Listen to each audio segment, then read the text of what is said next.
Murayama, seguimos aquí. Muchas gracias, consejero electoral. Gracias a ustedes, donde quiera que nos estén viendo.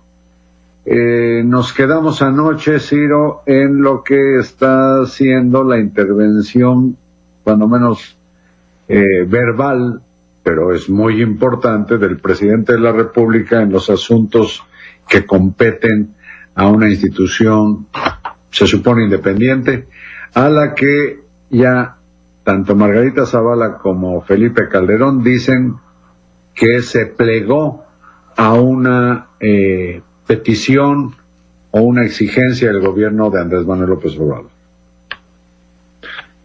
Yo creo que son valoraciones totalmente equivocadas. El INE ha tomado decisiones que no son favorables al gobierno de la República una y otra vez.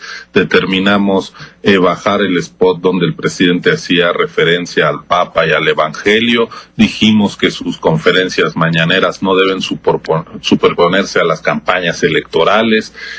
Nos negamos a entregar los registros del padrón electoral a la Secretaría de Gobernación. Es decir, hemos sido muy celosos de nuestra autonomía, y en esta determinación el gobierno no tuvo nada que ver. Fuimos nosotros los consejeros los que tomamos esa decisión. Había otros partidos, digamos, de la órbita cercana incluso al gobierno actual, como el del senador Pedro Aces, que se les negó el registro. En mi caso particular, yo también estuve en contra de otorgar el registro a Encuentros Solidario, independientemente de sus cercanías o distancias políticas, porque ahí participaron ministros de culto, y eso atenta contra la separación Estado-Iglesias, revuelve la política con la religión, y eso es muy peligroso. Yo creo que debemos preservar quizá el legado más importante de la gesta liberal del siglo XIX, que es justamente la separación entre política y religión, de tal manera que esta fue una determinación nuestra. Puede ser criticada, lo es como todos nuestros actos públicos, transparentes, y son determinaciones que pueden no gustar, pero de ahí a decir que es una determinación porque el gobierno dio una instrucción, yo lo digo categóricamente. A mí el gobierno nunca me buscó, y el día que me busque, pues va a encontrar que no le hago caso. No, y déjame decirte que yo tengo plena credibilidad en la institución y en el comportamiento de consejeros como tú, desde luego, y como el presidente del INE, pero el asunto es que pues por lo visto no hay manera de que haga nada el INE que reciba aquí sí la complacencia del gobierno. El presidente les volvió a dar un llegue diciendo que de por sí están ustedes en entredicho, y se refiere a los consejeros que han permanecido ya varios años en el instituto, como tú, como el presidente Lorenzo Córdoba. Nada parece satisfacerle, y les pide que en la próxima elección de una vez metan la consulta sobre el juicio a los expresidentes.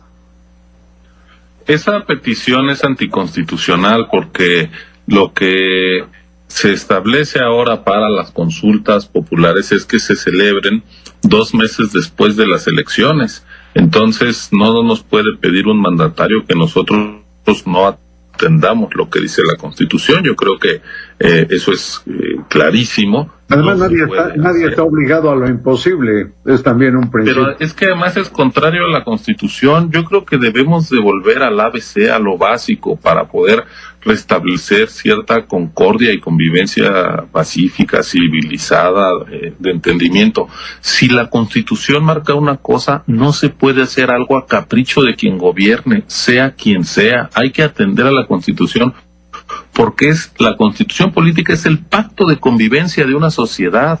Si lo rompemos, y desde el gobierno se empieza a romper, pues lo que estamos es llegando hacia una situación atrabiliaria donde los caprichos están por encima de los derechos y de las obligaciones, y eso no debe ocurrir en ningún momento. Además, esta consulta sobre la que se ha estado hablando en los últimos días tiene que pasar todavía por el filtro de la Suprema Corte de Justicia, que determinará si tiene validez estar preguntando sobre abrir juicios penales contra personas concretas. Entonces, a mí me parece que hasta que la Corte no se pronuncie, esto es un ejercicio más político que jurídico, y yo no le veo viabilidad a esa consulta, y ahí me desmarco una vez más del gobierno, subrayando la autonomía con la que nos desempeñamos desde el INE.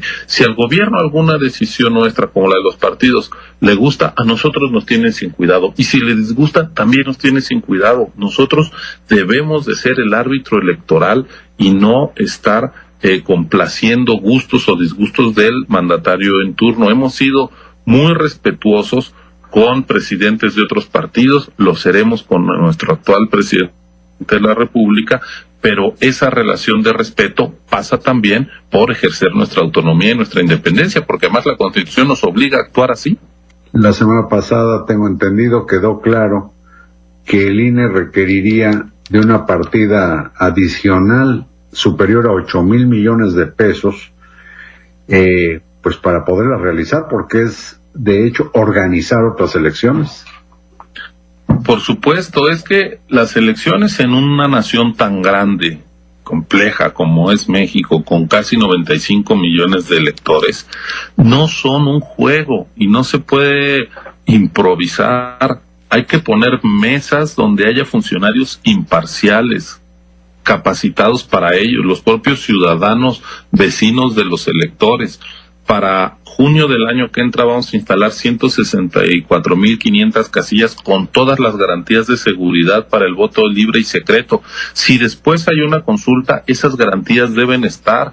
No podemos acostumbrarnos a que la democracia pueda llegar a ser un acto de simulación política. No, la democracia es un ejercicio de derechos, el derecho más importante, el del voto para decidir quién nos gobierna y quién nos representa, se tiene que dar con certezas, con garantías. Para eso existe el INE, para eso existe la Ley General de Instituciones y Procedimientos Electorales, que le da garantía a la gente de que va a votar con certeza. Entonces, pues no va a ser fruto de la improvisación como se haga una consulta, y por lo tanto requiere recursos, como tú lo estás diciendo. Si alguien cree que se puede hacer una consulta sin recursos, pues simplemente está alejándose de la realidad.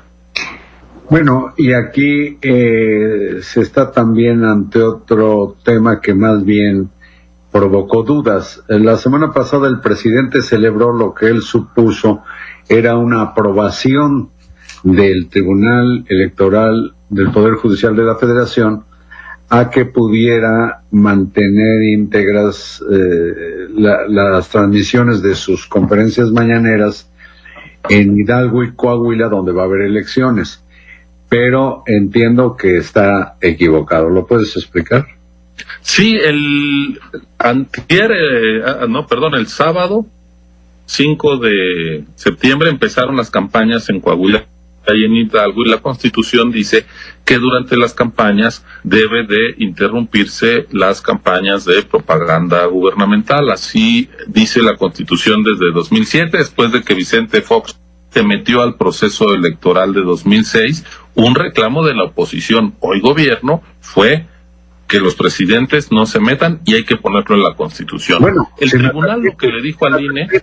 Aquellas declaraciones de Vicente Fox durante las campañas fueron las que hicieron decir al actual presidente López Obrador esa frase que pues llama mucho la atención, porque él ha hablado ahora del respeto a la institución presidencial, pero fue la frase: cállate ya, chachalaca.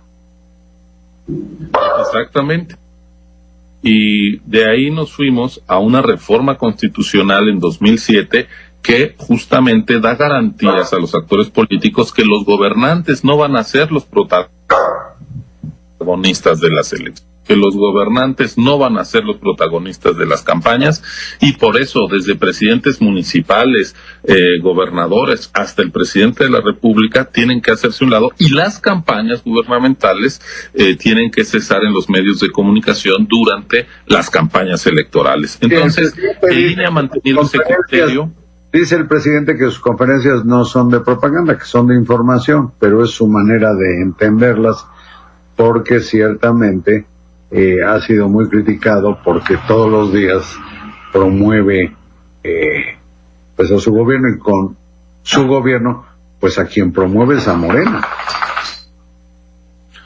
Pues es muy claro que las campañas del gobierno deben cesar, y lo que el tribunal dijo la semana pasada es que una instrucción del INE sobre una consulta referida a campañas de educación, de salud y de protección civil, que son las únicas que están permitidas. Cuando nos preguntaron los gobiernos de Coahuila, Hidalgo y el gobierno federal cuáles de esos anuncios podían pasar, aprovechamos para recordar que las mañaneras no podían transmitirse. Morena lo impugnó y el tribunal dijo, en efecto, te estaban preguntando de otra cosa y ahí respondiste sobre las mañaneras, no hay lugar, no había lugar, quítalo. Pero eso no quiere decir que el tribunal haya dado luz verde a las mañaneras. Lo que el tribunal nos dijo es, ustedes pusieron una señal donde no la debieron poner. Nosotros, si quieres, para hacer un símil, pusimos en una curva, oigan, acuérdense que hay que respetar los límites de velocidad. El tribunal dijo, no tenías por qué ponerlo ahí, lo cual no implica que haya cambiado el reglamento de tránsito, es decir, que se permita rebasar ciertos límites de velocidad. La Constitución sigue diciendo, en su artículo 41, que las campañas gubernamentales se tienen que interrumpir durante las campañas políticas. Queda aclarado, Ciro, queda aclarado. Te agradezco mucho esta conversación. Brevemente, ¿puedes sugerir cuál es el camino que debe seguir Margarita Zavala ante la negativa del INE? Claro, está totalmente previsto, y es que acudan ella y los otros 6 partidos a los que le negamos el registro ante el Tribunal Electoral del Poder Judicial de la Federación. Ese es el camino. Sí. Y a partir de ahí ya sabrán si le hacen caso al presidente que les dice que vayan a la calle o vayan a las Naciones Unidas, o les dice, o con sus amigos de la OEA, digamos. No, la Constitución dice que es el tribunal y hay que hacerle caso a la Constitución. Bueno, Ciro Murayama, consejero electoral, te agradezco mucho estas conversaciones, espero ya no tener que darte lata. Muchas gracias, buenas noches.